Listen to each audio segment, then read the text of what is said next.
Hi, BookTube, and welcome to another non-fiction review. It is thundery and raining across a lot of the UK. I'm hoping that won't disrupt this recording.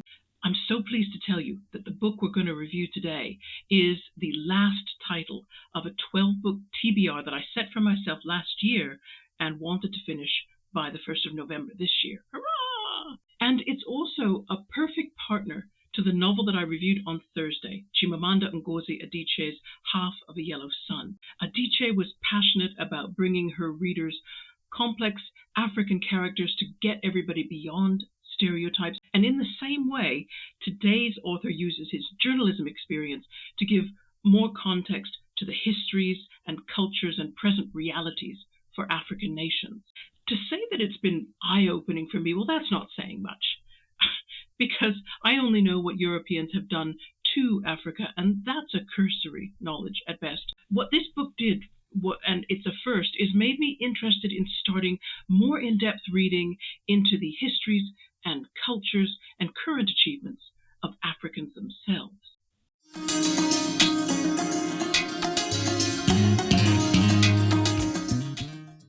The book we will look at today is Africa is Not a Country by Dipo, published in 2022 by Penguin Random House.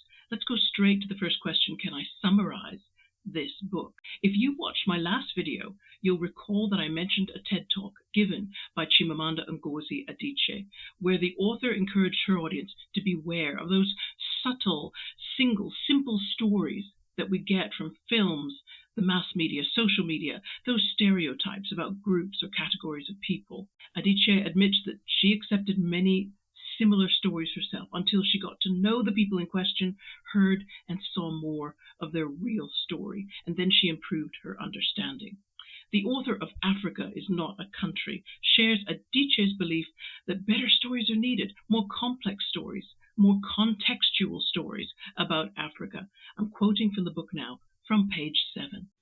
This book is a portrait of modern Africa that pushes back against harmful stereotypes to tell a more comprehensive story, based on all the humanity that has been brushed aside to accommodate a single vision of blood, strife, and majestic shots of rolling savannas and large yellow sunsets.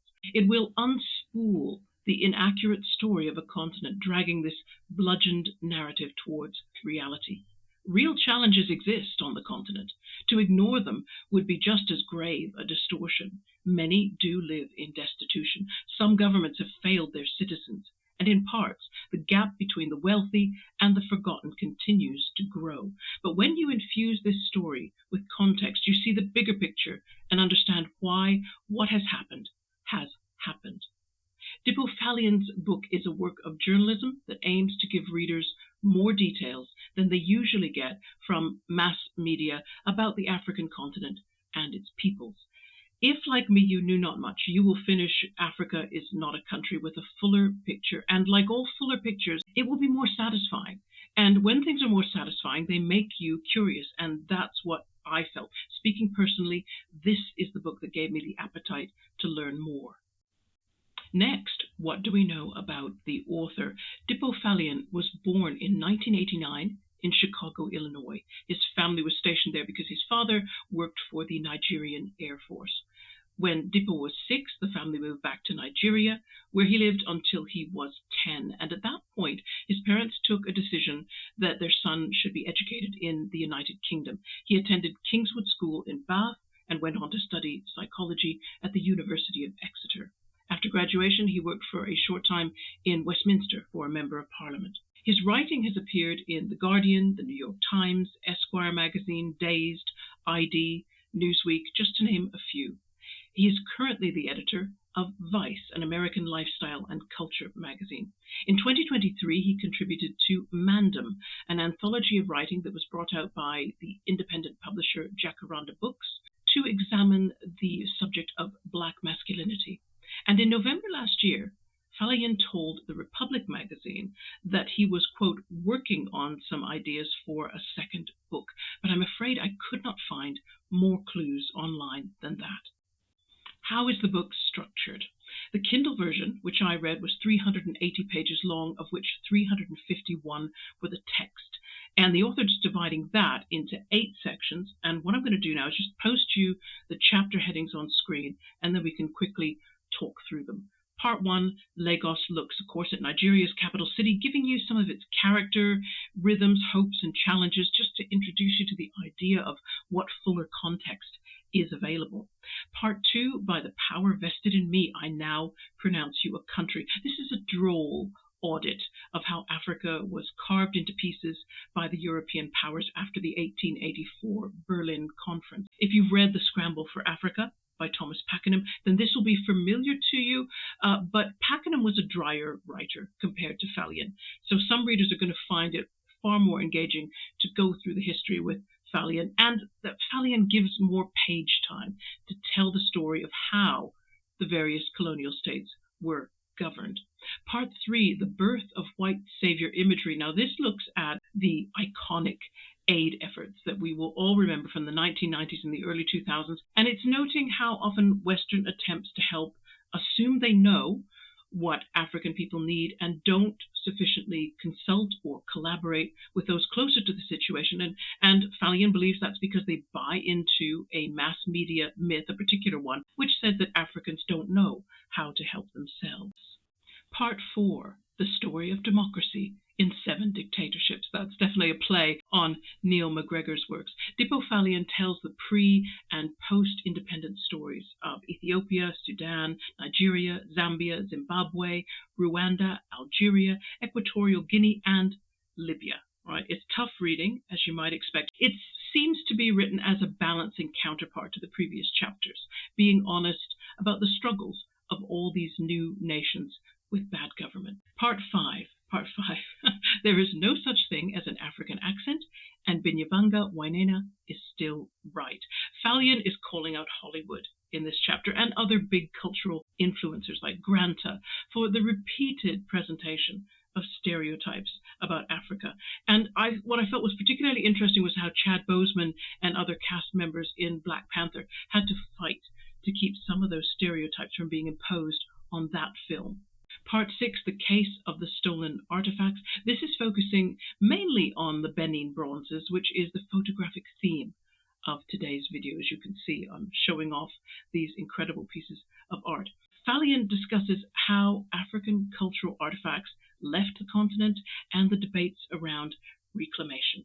Again, Faloyin addresses the arguments for and against returning the artifacts and brings an interesting voice into the discussion, one you would not expect, but more about that later. Part 7, Jollof Wars. Well, you will know if you read this book that Faloyin has a bit of comic talent, and he demonstrates it throughout the book. But in this section here, he allows himself even more freedom with it, just to look at the West African passion for food and how that love has been shared wherever West Africans have gone. Part 8, what's next? This section is like a mirror image of Part 4. Faloyin documents the peaceful youth and social media-led demonstrations and movements to make their governments more representative and accountable, like the anti-SARS demonstrations in Nigeria, the Hirak movement in Algeria, Bobby Wine's opposition campaign in Uganda, and the protests against gender violence in Namibia. And finally, Faloyin notes the African political success stories like Botswana and Tanzania, and suggests that these are signs that African nations are coming of age. Just like all other countries have had to do, they are making the same complicated, messy journey to freedom that other nations had to travel centuries ago. So how did I get this book, and how much did it cost? I bought the Kindle version. I bought it on the 17th of May, 2023. That's Amazon for you. You can find the dates of anything. That date, it's not long after I would have submitted my final assignment to complete my English Lit degree. So maybe I was celebrating and I went browsing the Kindle daily deals, which I don't do that often. But I think I must have done that and gave myself a treat, because I paid 99 pence for this book, and I noticed that the price right now on Amazon for the Kindle version is £5.99. Now, why did I choose to read it? Well, I purchased a collection of books, as everyone knows who's watched my videos regularly, purchased a collection of books in the summer of 2020 to get a better understanding of the American experience of being Black following the Black Lives Matter protest. And I think I was attracted to Faloyin's book, among others, as a way to understand the African experience And I knew that was different. I knew that was different from Chimamanda Ngozi Adichie because I'd read Americana. And I hoped that Falloyin's book would be one of those good starting point kind of books. And in that regard, I really got more than my money's worth. Faloyin's notes at the back of the book are going to be a treasure trove for me. They're full. There are lists of books, articles, other online resources that he used as his sources. Have I encountered anything unexpected or interesting in this book? Well, Part 6, The Case for the Stolen Artifacts. I was presented similar material about the Benin bronzes, how they left Africa and why they should or should not return. That was part of my university coursework in my introductory year. And at the time, so this was 2015, I was scared by the idea of repatriating the artifacts. I was afraid that it would mean the death of all museums. Okay. And also, I bought into the idea the artifacts would be safer if they stayed where they were. But Faloyin, in his book, found an ally for the cause in a place that I wouldn't have suspected, the curator of the Pitt Rivers Museum in Oxford. I'm going to talk more about this at the end of the review. But as a result of some quotes from that curator, I am reopening what for me was kind of a closed issue. I want to do some more reading and fact-checking on both sides of the debate. And in my description box, you're going to find links to articles which stand on opposite sides of this argument. Just a demonstration of the claims and the counterclaims if this is new to you. I don't expect to come to a new conclusion myself immediately, but soon. Okay. Is there anything readers should be prepared for if they're going to read Africa is Not a Country? I've had mixed experiences with non-fiction writing done by journalists. And that's because journalism, it's a writing style where you're permitted a certain amount of subjectivity, I believe. I believe a little bit of the individual should come through in the style, but it's knowing how much. And to me, it's a difficult balancing act, but maybe it's also a matter of my personal taste, personal prejudices. I know that I make decisions about an author's credibility, and they're influenced by the way that person writes. And there was a point early in my reading of Africa is Not a Country where I know I was reacting to Faloyin's undisguised passion for his subject. And he's open about this fact. Before the book proper starts, Faloyin talks about the many influences that made him. And one thing that he does say, and I'm quoting now from page 4, I am descended from a long line of bad poker faces, a clan genetically unable to hide the frustrations or joys etched in our hearts. Okay, so he made it clear that he was going to be like that. And as I continued to read, I was struggling with that a little bit. But in spite my initial feeling that the writing was doing things I tended not to like in factual writing, I carried on. I'll give an example of one thing that got under my skin a little bit. In recounting the colonial history of Central Africa, Faloyin referred to King Leopold II of Belgium as the bored king. He explained why. And then he used that moniker roughly as many times as he used Leopold if he needed to refer to the king for the rest of the chapter. And I have a low tolerance for name calling of any kind. It's for me, it's a benchmark of credibility that an author should make their points with facts and not with insults, however mild and regardless of whether or not the shoe fits, if you get me. It's a small thing, and it wasn't a deal breaker for me in this book. I chose not to let it be. And I mention it in case anybody reacts to this book the way I did. And for the record, I want to say that I would have been the loser if I had stopped reading this book, especially when I learned that King Leopold reduced the population of Central Africa by about half. Roughly 5 million people lost their lives because of the harshest slave labor regimen I've ever read about. So, I felt Leopold was pretty lucky not to be called worse things than bored. Is there anything else interesting to know about Africa is Not a Country? Another effect of reading Faloyin's book was to make me optimistic about Africa. I don't know that I was a pessimist before. I wanted to be hopeful, but I was seeing images and news about African countries, and it was just all discouraging. And I had compassion fatigue, deep compassion fatigue from all the years of appeals for aid from various non-governmental agencies. And I was beginning to wonder, are these agencies part of the solution or part of the problem? What's going on?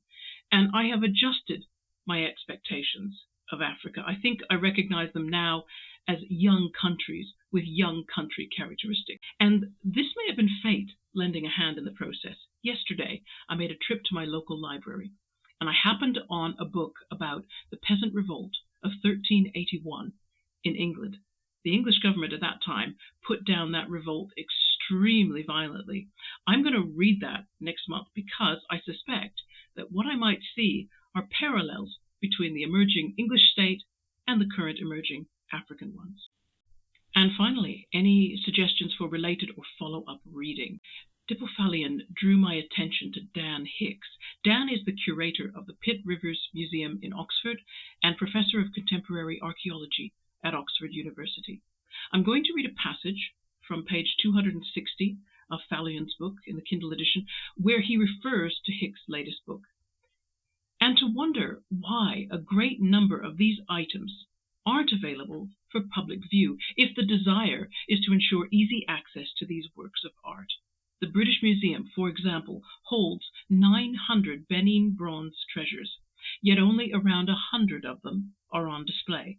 The remaining 800 are kept permanently locked away, presumably somewhere near the dozen sacred religious tableaus from East Africa, believed to represent the biblical Ark of the Covenant. Today, the tableaus, which the Ethiopian culture minister described as, quote, a fundamental part of the existential fabric of Ethiopia and its people, are housed in a locked room in the basement of a museum 3,000 miles from Ethiopia, serving no purpose at all.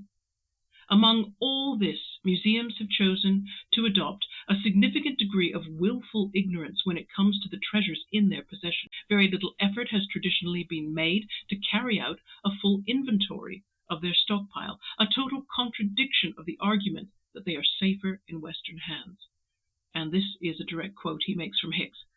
Museums know so little about what they hold, and they share just a fraction of what they could know. The sheer haphazard nature of the supposed Western curation of universal heritage is shocking, Hicks continues. Even the British Museum remains unable to publish any comprehensive account of what is in their collections and unwilling to publish what it knows for now.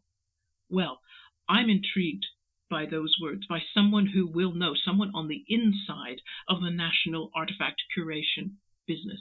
So my recommendation is Hicks' book, The Brutish Museums.